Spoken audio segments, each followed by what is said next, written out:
Donc bonjour à tous et à toutes, et on va vous faire une petite présentation depuis Bordeaux de la communication autour des nappes profondes de Gironde. Euh, une mise en perspective, ou plutôt le paysage dans lequel s'inscrit cette communication. Donc le sage nappe profonde de Gironde, c'est un sage qui a plusieurs particularités. La première, c'est d'avoir un périmètre qui est calqué sur un territoire départemental. Donc le sage nappe profonde, il s'applique sur le département de la Gironde et uniquement sur le département de la Gironde. Je ne développerai pas pour quelle raison son périmètre a été limité à cet espace.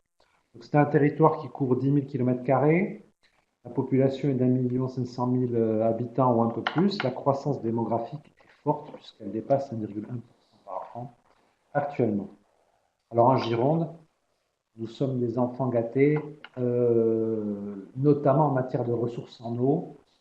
Si l'on considère les précipitations, qui sont quand même déjà assez abondantes, les cours d'eau superficiels et notamment les deux grands fleuves, ou le fleuve et la grande rivière que sont la Dordogne, la Garonne pour le fleuve et la Dordogne pour la rivière, j'aurais tendance à dire les deux fleuves, puis l'estuaire de la Gironde qui est le plus grand estuaire d'Europe. Déjà, vous avez en matière de ressources superficielles des volumes importants. Euh, et puis, nous avons également des ressources souterraines que l'on peut subdiviser en ressources souterraines de subsurface, un nappe phréatique, euh, abondantes elles aussi sur au moins la moitié du territoire départemental. Sur tout le secteur rive gauche de la Garonne, nous avons les formations géologiques du sable des Landes, dans lequel la nappe est surabondante et qui a justifié qu'à partir du milieu du 19e siècle soient réalisés d'importants travaux de drainage et qu'à partir de 1856 soit rendu obligatoire l'implantation de pins maritimes pour tenter d'assécher cette nappe. Et puis si on va plus en profondeur, on est au cœur du bassin aquitain, on a une superposition de formations sédimentaires au sein desquelles on va trouver des ressources en eau souterraine profondes et captives à taux de renouvellement lent, mais dans lesquels on dispose de ressources très très abondantes. Alors malgré cette facilité d'accès à la ressource, on se retrouve confronté à des problèmes de surexploitation de ces nappes profondes, non pas qu'elles soient insuffisantes pour faire face à nos besoins, mais parce qu'on les exploite très mal, on a eu tendance à concentrer les prélèvements proches, à proximité des lieux de besoin, alors que les nappes préféreraient une meilleure répartition dans l'espace de ces prélèvements. C'est la concentration des prélèvements dans certains secteurs qui nous pose un problème. Alors, si on regarde un petit peu l'état de ces ressources, les usages que l'on peut en faire, on peut retenir qu'en Gironde, bon an, mal an, les besoins en eau, toutes ressources confondues, s'élèvent à plus de 300 millions de mètres cubes par an pour donc l'agriculture, l'industrie et l'eau potable. La moitié de l'eau est prélevée dans les ressources superficielles, cours d'eau, plans d'eau et nappes phréatiques. Et là, les usages prépondérants, c'est l'industrie et surtout l'agriculture qui représente 70% de ces prélèvements. Si on rentre dans les prélèvements dans les nappes profondes, ils représentent la moitié des volumes prélevés dans le milieu naturel. Et ces nappes profondes, on peut les répartir en trois catégories. Les nappes dans lesquelles on peut encore augmenter les prélèvements, dans lesquelles donc les prélèvements sont loin d'avoir atteint les limites de ce qu'elles peuvent supporter. Les nappes dans lesquelles les prélèvements qu'on réalise actuellement ont atteint les limites de ce qu'elles peuvent supporter, et ce sont des nappes dans lesquelles il ne faut surtout pas augmenter les prélèvements, c'est ce qu'on appelle les nappes profondes à l'équilibre. Et puis un troisième volet dans lequel les prélèvements ont déjà largement dépassé ce que peuvent supporter ces nappes. Ce sont donc des nappes en état de surexploitation que l'on va qualifier de nappes profondes déficitaires. Si on regarde un petit peu quelle est la répartition des usages dans ces deux catégories, nappes à l'équilibre et nappes déficitaires, on s'aperçoit que c'est l'eau potable qui est largement prépondérante, puisqu'elle représente plus de 90% des prélèvements. Dans les nappes non déficitaires, on a une répartition à part égale entre l'eau potable et l'agriculture. une nappe, je rappelle, dans laquelle on n'a pas de difficulté et on peut encore développer des prélèvements. Donc on se retrouve confronté à une situation de surexploitation de certaines ressources. Et l'enjeu, en fait, pour notre département, et pour le SAGE, c'est de pérenniser un mode d'approvisionnement en eau potable qui garantit une très grande sécurité sanitaire, puisque l'eau des nappes profondes, à plusieurs milliers d'années, est à l'abri de toute pollution d'origine anthropique. Donc un modèle qui garantit une très grande sécurité sanitaire pour un coût d'accès à la ressource très faible, puisqu'on n'a quasiment pas de traitement à part la déferrisation de l'eau avant mise en distribution. Donc on est quand même, vous voyez, sur un SAGE qui a des préoccupations un petit peu différentes de ce que l'on connaît par ailleurs sur le territoire national, puisque c'est un SAGE qui se préoccupe pour l'essentiel d'alimentation en eau potable, de gestion quantitative, on n'a pas de problème de qualité, et qui se préoccupe de nappes souterraines captives, avec donc des spécificités quant à la compréhension de leur fonctionnement, à l'inertie de ces systèmes. Donc le SAGE nappe profonde, il a été approuvé dans sa première mouture en 2003, ce qui a fait de lui le premier SAGE approuvé sur le territoire de l'Agence de l'eau à Dour-Garonne. Il a été approuvé en 2003 après que la clé ait été installée fin 98. Donc c'est un SAGE qui a été élaboré très rapidement. Il a depuis été révisé en 2013. Son objectif, c'est bien entendu de réduire les prélèvements dans les nappes surexploitées. Et pour ce faire, le SAGE a arrêté une stratégie qui combine une politique prioritaire d'économie d'eau qui concerne tous les usages et tous les usagers du territoire départemental qui utilisent les nappes profondes. Et en complément, parce qu'on sait que cette politique d'économie d'eau ne sera pas suffisante pour restaurer l'équilibre, des substitutions de ressources. Ça veut dire que certains secteurs du territoire départemental devront abandonner les prélèvements dans les nappes surexploitées pour s'approvisionner en eau à partir de nouveaux pôles de production à créer sur le territoire départemental avec des coûts d'investissement de plusieurs centaines de millions d'euros en cumul. Donc tout de suite, on voit deux spécificités pour ce SAGE et la communication qui va en découler. C'est que nous parlons uniquement d'eau souterraine et pour l'essentiel de nappes captives, c'est-à-dire des milieux pour lesquels le grand public et même les décideurs ont des visions erronées, sont confrontés à des idées reçues ou méconnaissent totalement le fonctionnement de ces milieux. Et ça, c'est une véritable difficulté.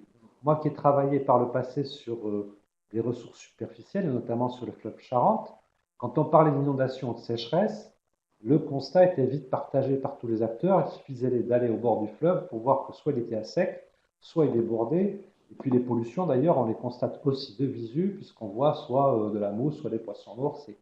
Le constat se fait assez facilement. Sur les eaux souterraines, on va toujours avoir le filtre de l'expert, qui lui va examiner l'état du milieu au travers d'informations fragmentaires et très ponctuelles, va les interpréter et poser un constat d'état du milieu. Donc il y a ce filtre d'expert qui ne facilite pas les choses, et puis ces idées reçues quant au fonctionnement de ces milieux. Donc ça veut dire que mobiliser les acteurs autour de la gestion des nappes profondes va imposer un travail de pédagogie, c'est très important, et un apprentissage, puisqu'on va partir d'idées reçues, de visions erronées, qu'il va falloir remettre en cause et remplacer par des schémas plus proches d'une réalité technique, même si elle est simplifiée. Et la deuxième spécificité qu'on voit très vite, c'est que quand on parle d'économie d'eau, d'efforts en matière d'économie d'eau à faire par tous les usagers et tous les usages, on voit qu'on va toucher le grand public, usagers du service de l'eau potable, et que toucher le grand public et lui faire modifier ses comportements, ça va nécessiter des efforts particuliers en termes de sensibilisation, d'information et de formation. Ça, c'est deux spécificités qui sortent du milieu. Et puis, une troisième qui en découle et qui est très bien résumée par les propos de certains acteurs, c'est que ce milieu, cette ressource, les nappes profondes de Gironde, connaît un déficit total de notoriété. Peu de gens ont conscience qu'ils ont un tel patrimoine sur le pied. Et pour l'illustrer, je vais reprendre ici les propos de la directrice des du syndicat mixte de la Dune du Pilat, qui est un des grands éléments structurants du tourisme girondin, puisque avec dans la plus grande dune d'Europe, c'est aussi l'objet touristique le plus visité de Gironde, avec plus d'1 million de visiteurs par an, puisqu'elle nous disait récemment dans une newsletter du Sage que, je cite, tout le monde connaît la dune du Pilat, au point que nous gardons bien d'en faire la promotion pour que la fréquentation reste raisonnable. Qui connaît les nappes profondes que personne ne voit, seuls des spécialistes peuvent en parler, elles ne se visitent pas, elles font pourtant partie, au même titre que de la dune, du patrimoine des Girondins. Donc on est en train de parler, de faire la promotion pour sa préservation d'un patrimoine dont les Girondins n'ont même pas conscience de l'existence. D'ailleurs, ça nous a amené en termes de communication, pour la journée du patrimoine, à faire des communiqués de presse sur le, le patrimoine le plus important de la Gironde ne sera pas encore visible ce week-end et on développait l'existence des nappes profondes. Alors la communication du SAGE, on en voit l'importance et elle est déjà inscrite en 2003 dans la première version de ce schéma, la disposition 5.11 sur l'information et la sensibilisation affirme que l'information, la sensibilisation, la pédagogie constituent les fondements d'une politique de la gestion de l'eau. Elle nous précise aussi que la clé organise et coordonne cette communication et propose auprès des maîtres d'ouvrage potentiels un plan d'action qui touchera l'usager. Donc on voit là que la clé se positionne aussi non pas comme l'émetteur de la communication, mais comme l'organisateur de cette communication, et qu'elle va demander à d'autres acteurs présents sur le territoire de porter un message en son nom. Enfin, cette disposition demande qu'un plan d'action soit établi dans un délai très court, afin que les premières opérations de communication puissent intervenir très vite après l'approbation du SAG. Donc il y a un positionnement un peu particulier de la clé, qui se place comme un chef d'orchestre, mais n'envisage pas de communiquer elle-même. Alors ça s'explique aussi par le jeu d'acteurs existant déjà sur le terrain. Donc si on regarde un petit peu maintenant ce qui s'est fait en termes de communication pour le SAGE nappe profonde, en guise de retour d'expérience, la première opération de communication, elle a eu lieu le 17 octobre 2002, à l'occasion de la consultation des collectivités et représentants et autres membres de la clé, notamment sur le projet de SAGE. Elle a donné lieu à une journée complète d'information, durant laquelle 300 personnes ont été présentes en permanence, dont 90% d'élus locaux. Donc on avait à peu près 270 élus présents sur le site pour un département qui compte 540 communes, ce qui était quand même un bon résultat. Alors à cette occasion, nous avions commencé à créer les premiers documents de communication sur le SAGE avec un logo pour le SAGE, qui ne parle que du SAGE, 5 panneaux d'information et un diaporama qui a été utilisé à plusieurs reprises dans les années qui ont suivi, qui a été amélioré. Et cette manifestation qui peut être considérée comme un succès, eh bien, elle a aussi été le début de la guerre des logos que je vais vous exposer. Parce qu'en fait, on s'est aperçu dès cette première manifestation que tenter de communiquer sous la bannière d'un objet tel que le SAGE était délicat pour certains acteurs qui souhaitaient voir leur logo se juxtaposer à celui du SAGE, voire le remplacer. Et je ne vous parle pas d'une discussion un peu tendue, quelques minutes avant l'intervention d'un acteur politique important du département qui voulait que le logo du SAGE soit enlevé du pupitre et remplacé par le logo de sa collectivité.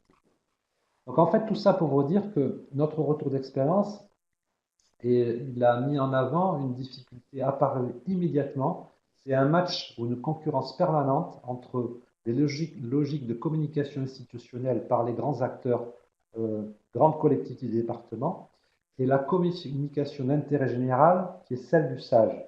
En fait, quand on parle du SAGE, on parle de gestion patrimoniale, de défense d'un objet. On ne met pas en avant une collectivité ou un acteur en particulier. On parle du milieu de notre patrimoine. Et c'est assez délicat de combiner ça avec des velléités d'autres acteurs de faire de la communication institutionnelle. Donc, en résumé, il est très difficile de mobiliser des moyens de communication des partenaires institutionnels au profit d'une cause d'intérêt général si on se cantonne à cette cause. On y arrive si on leur permet de se valoriser, de tirer la couverture à eux à l'occasion de cette communication. Donc en bas, vous voyez sur cette diapositive, on retrouve le logo du SAGE, le logo de notre établissement qui a quasiment toujours été absent de la communication. On a toujours mis le SAGE en avant. Et puis à côté, il y a le reste du monde et c'est là que les gens se sont battus pour voir leur logo apparaître, quitte à voir disparaître les autres. Alors on n'a pas tout de suite élaboré ce plan de communication demandé par le SAGE. On a pendant 2 à 3 années travaillé un petit peu au petit bonheur la chance, avec des opérations très disparates et des opérations de communication montées à l'occasion d'événements tels que la signature du SAGE, des conférences qui ont pu être élaborées spécifiques, des stands techniques sur différentes manifestations, des foires, la foire internationale de Bordeaux, la création de sites internet. Et durant ces 2 années, on a essuyé des loupés, des actions sur lesquelles on a mobilisé de très gros moyens. On a eu très peu de visiteurs ou très peu de retombées dans les médias. Et en revanche, des actions où on avait mobilisé des choses simples qui ont été très très efficaces en termes de retombées. Par exemple, le lancement d'un site internet dédié aux économies d'eau, couplé avec une campagne de promotion sur les réseaux d'affichage des collectivités du département qu'elles avaient mis à notre disposition, s'est traduit par un démarrage fulgurant de ce site internet. C'était un slogan du style ceux qui savent combien l'eau est précieuse surfent sur les bons conseils. On voyait un poisson rouge nageant autour d'une souris d'ordinateur plongée dans l'eau. Et dessous, il y avait l'adresse du site internet et ça s'est traduit par, dès les premiers jours, plusieurs milliers de connexions sur le site qui a, dès la deuxième année, a été dans les 10 ou 15 000 sites les plus visités en France à l'époque, ce qui était pas mal. On retient de ces années d'errement où on n'avait pas de plan de communication, c'est qu'on a été très pénalisé par l'absence de stratégie. On a fait des choses un petit peu dans la chance. Puis aussi la difficulté liée au fait qu'on n'identifiait pas qui parle, puisque la clé avait souhaité se positionner en chef d'orchestre et qu'elle ne parlait pas réellement. En fait, on avait une cacophonie avec tout un tas d'acteurs qui voulaient parler à sa place sans vouloir respecter à la lettre ce qu'elle leur demandait de dire ou la façon qu'elle leur demandait de le dire. Alors on a quand même fini par élaborer ce fameux plan de communication demandé par la Commission, mais cette expérience, ces 2 ou 3 ans d'errement, nous avait montré que ce n'était pas quelque chose de simple. Dans notre établissement, on a un mode de fonctionnement lié à l'objet de cette création, puisqu'il a été créé pour que les collectivités disposent d'une capacité d'expertise mutualisée en matière de gestion des ressources en eau. Ça veut dire que on ne commande jamais une prestation technique à un opérateur extérieur si on n'est pas en capacité de juger de la qualité de son travail, de comprendre ce qu'il fait. Et donc, on a appliqué ce principe à la communication, qui est quelque chose qu'on découvrait. Et avant de confier à un opérateur extérieur l'élaboration d'un plan de communication, on s'est d'abord formé en interne. C'est à cette première occasion qu'on a fait appel à Eric Estier, qui travaille à nouveau avec nous aujourd'hui, pour une formation de base au b.a.-ba des techniques, jargon de la communication. Toute la petite équipe du SNEGAG a été formée.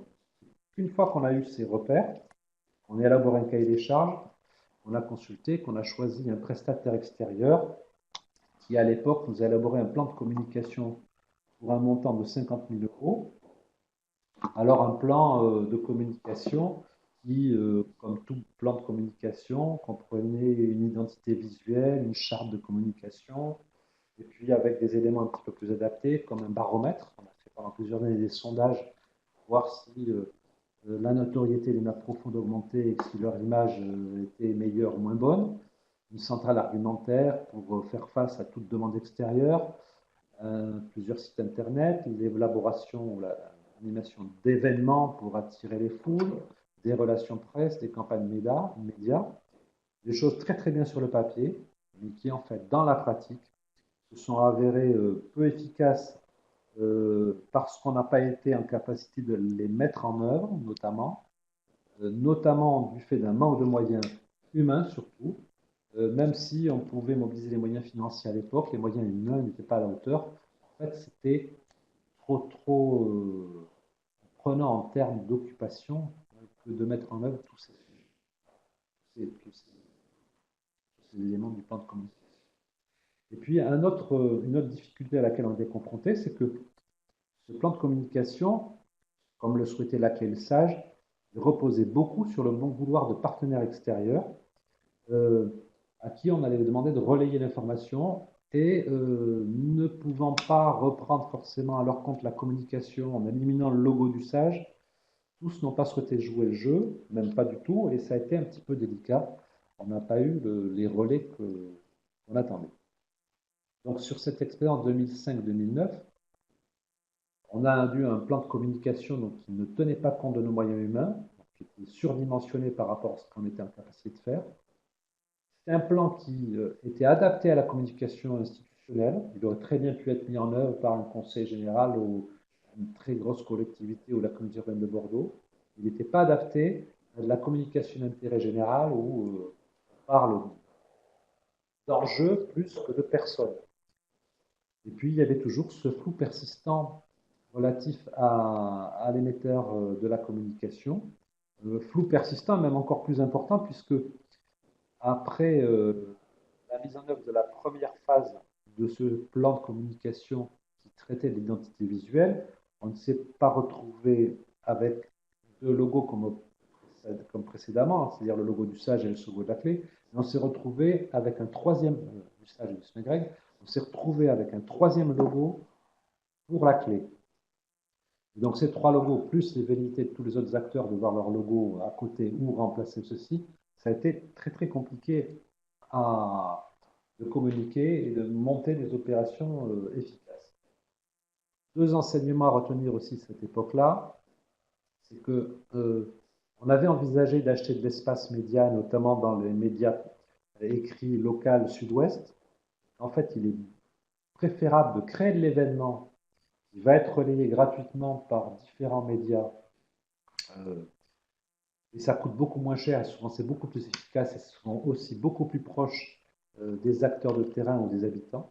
Donc, mieux vaut créer l'événement et voir l'événement relayé dans la presse que d'acheter du média pour faire du public reportage.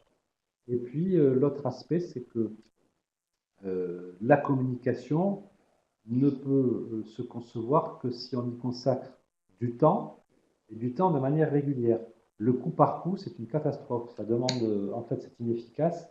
C'est occuper l'espace en permanence, même si on ne l'occupe pas beaucoup, il vaut mieux l'occuper en permanence que l'occuper beaucoup de temps en temps. Alors c'est ça c'est un enseignement, il faut y consacrer du temps.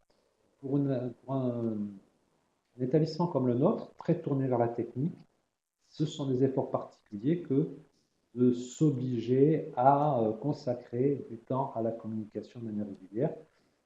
Je vous dirai plus tard que nous, on a trouvé le moyen de s'y obliger en conservant un prestataire extérieur qui nous relance régulièrement pour qu'on mette en œuvre ce qui est prévu que l'on fasse au titre de ce plan de communication. De nouveau, je vais évoquer maintenant. Donc à 2013, je vous l'ai dit tout à l'heure, on approuve le SAGE Approfond révisé. Ce SAGE confirme ce qu'avait dit la première version, c'est-à-dire que la formation, l'information, la sensibilisation sont des éléments très importants pour la mise en œuvre de la politique du finançage.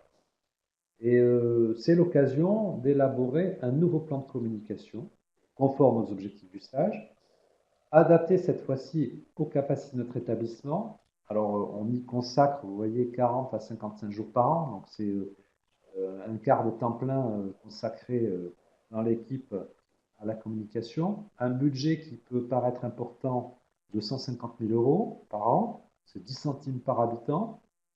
On va voir ce que l'on fait de ce montant. Qui plus est, n'oubliez pas qu'on parle d'eau potable, donc on est sur des logiques économiques très très différentes de ce qu'on peut avoir si on ne parlait que d'un bassin superficiel sur lequel les enjeux seraient milieu et par exemple usage agricole. Donc on a, du point de vue économique, c'est vrai, un comptoir un petit peu particulier en Gironde, sur ce sage-là tout au moins.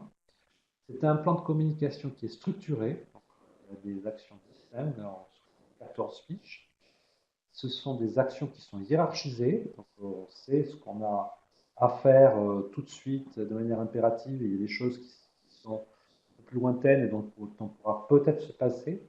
C'est un plan de communication qui s'inscrit dans la durée, ça c'est important. C'est important pour nous, notamment parce que les nappes profondes ont une telle inertie qu'on est obligé de se projeter sur du très long terme. Il est modifiable, adaptable en fonction de nos capacités. Et puis, c'est ce que je vous ai dit à l'instant, il est en partie externalisé. On a souhaité conserver les intervenants extérieurs plutôt que se douter du savoir-faire en interne, ne serait-ce que pour être régulièrement relancé sur nos obligations. Il y a un élément très très important qui nous a grandement facilité la tâche pour la mise en œuvre de cette communication, c'est le fait que notre établissement a été reconnu en tant qu'établissement public territorial de bassin pour les nappes de profonde de Gironde en 2015, ce qui nous a donné une véritable légitimité à parler ou à émettre des messages au nom des nappes profondes, aux côtés ou en lieu et place de la commission locale l'eau qui nous avait confié déjà en 2003 son secret technique, mais là qui nous a carrément donné délégation pour ce faire, c'est-à-dire que on est a beaucoup plus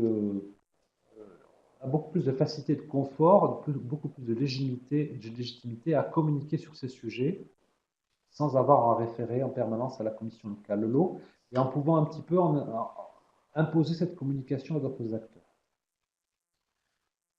Donc ce flou sur l'identité a disparu, notamment avec le premier travail relatif à l'identité visuelle des différents acteurs, la question des logos.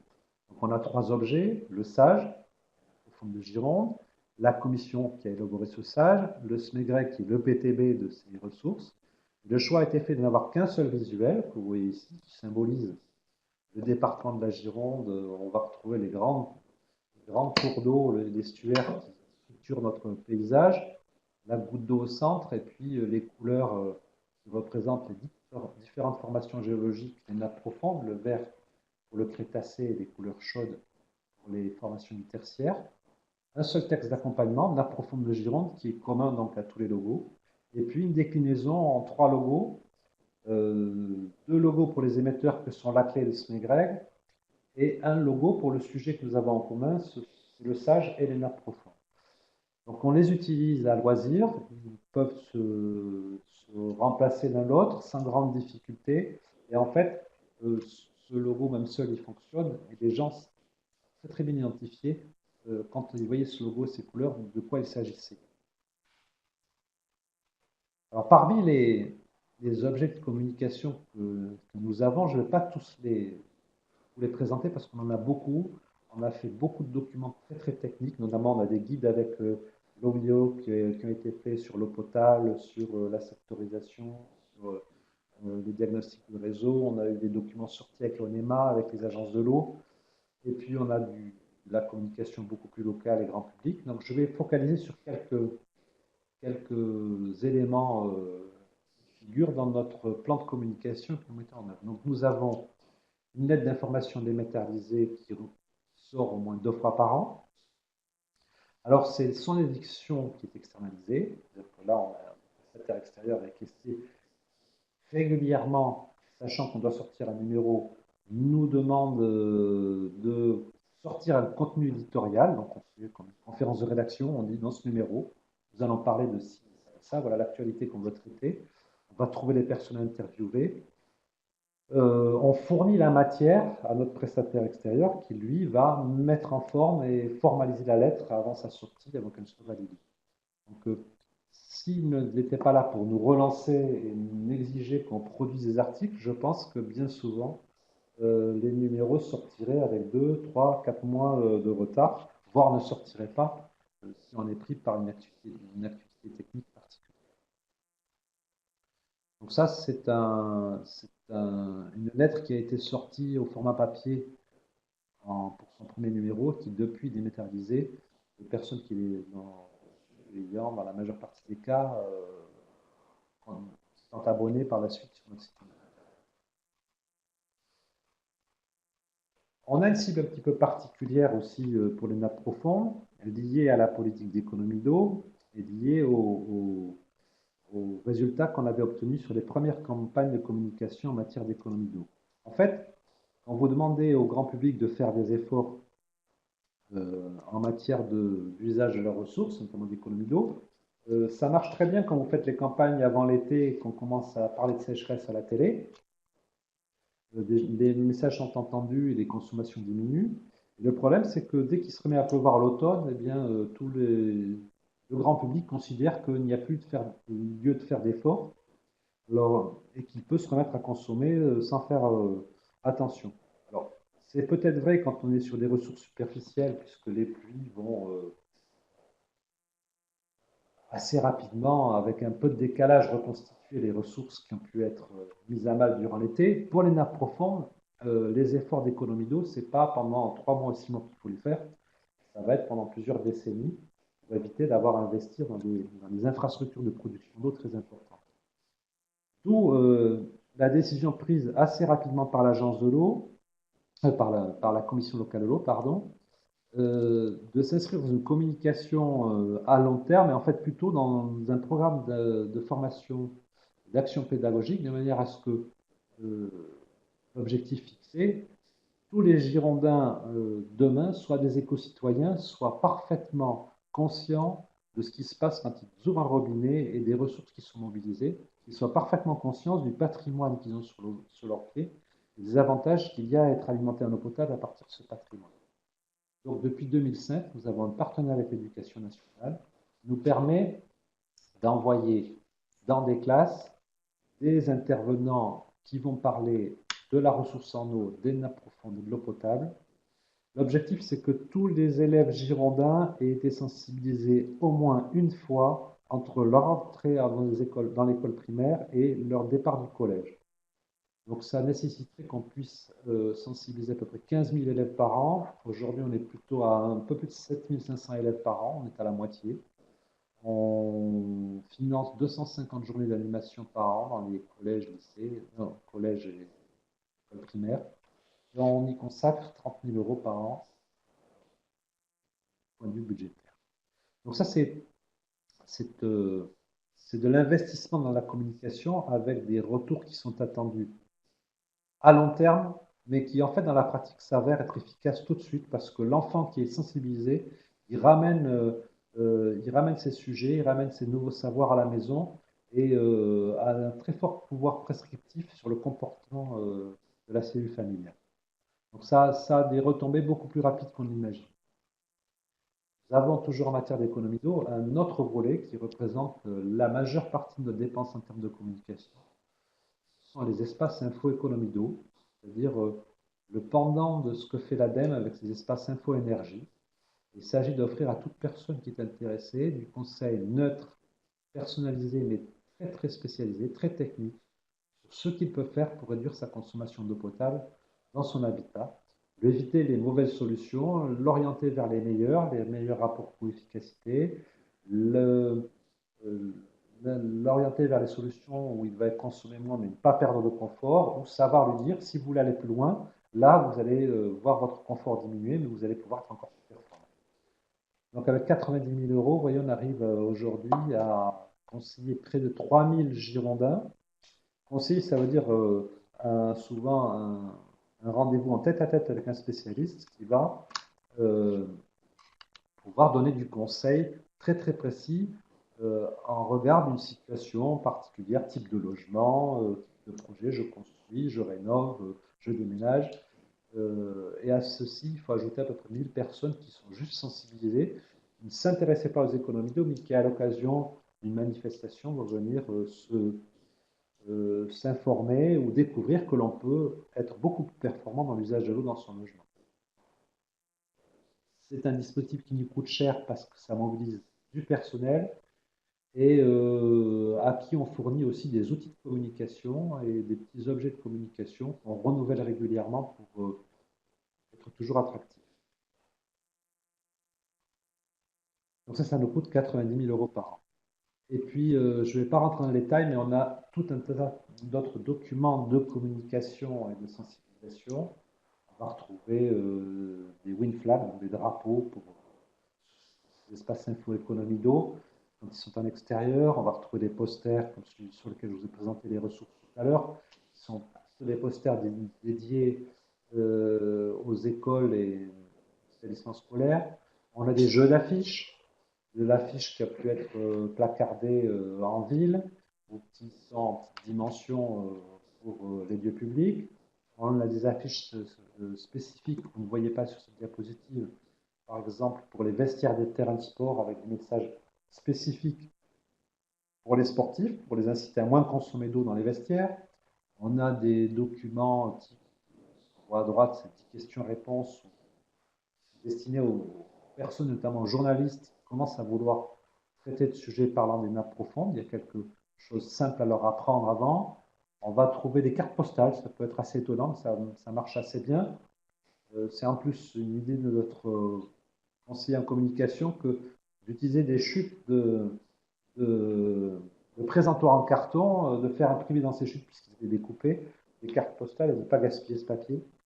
On va avoir aussi, par exemple, un petit aide-mémoire pour faire ses courses magnétiques à coller sur son réfrigérateur. Ça, c'est les espaces info économie d'eau, sur lequel vous pouvez voir, il y a écrit pensée à, et le premier item de la liste, c'est pensée à économiser l'eau. Puis dessous, vous avez d'autres systèmes, vous pouvez rajouter acheter des œufs et autre chose. Et puis on a nos sites internet, on en a 3. Un pour le SMEGREG, un pour le Sage et la clé, et un dédié aux économies d'eau spécifiques. L'ensemble de notre production en matière de support de communication représentant un budget annuel moyen de 30 000 euros.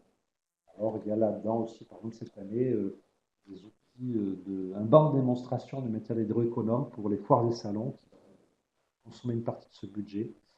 Et au-delà des plaquettes, on a plein de choses de produites pour la communication.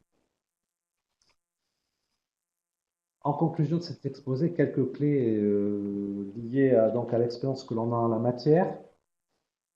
C'est tout d'abord, comme je l'ai dit au départ, de bien distinguer, bien faire la différence entre ce qui est de la communication institutionnelle et de la communication d'intérêt général. Les acteurs qui constituent souvent les structures porteuses des sages font de la communication institutionnelle. Et le sage, ce qu'il va vouloir faire, c'est de la communication d'intérêt général. Donc, ce n'est pas toujours simple d'arriver à combiner la vision des choses de ces différents acteurs. Il faut avoir un plan, une stratégie, donc des objectifs.